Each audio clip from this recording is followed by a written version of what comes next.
আসসালামু আলাইকুম। আশা করি সবাই ভালো আছেন। এখানে আমরা একটা বেসিনে সিলিকন গাম ব্যবহার করব। আমরা আগে পুটিন ব্যবহার করতাম। তো পুটিন ব্যবহারে আমাদের বেসিনের কালার নষ্ট হয়ে যেত। পুটিনগুলো কিছুদিন পর উঠে যেত, নষ্ট হয়ে যেত।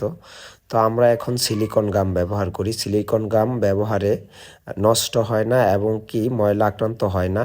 তো এগুলো দেখতে খুবই সুন্দর দেখা যায়। তো অবশ্যই আমরা যারা কাজ করি অবশ্যই চেষ্টা করব সিলিকন ঘাম ব্যবহার করার জন্য। সিলিকন ঘাম কিছুদিন পর এগুলা উঠেও না এবং কি শক্তভাবে লেগে যায়। তো অবশ্যই আমরা যারা কাজ করে থাকি অবশ্যই সিলিকন ঘামের ব্যবহার করা আমাদের শিখতে হবে। সিলিকন ঘাম ব্যবহারে কাজের সৌন্দর্যতা বৃদ্ধি পায়। তো অবশ্যই আমরা যারা কাজ করি সবসময় সিলিকন গাম ব্যবহার করার চেষ্টা করব। যদিও মালিক পক্ষের কিছু টাকা খরচ যায়, তারপরও মালিক পক্ষের কাজগুলো দেখতে অনেক সুন্দর দেখা যাবে। সিলিকন ঘাম ব্যবহার আমাদের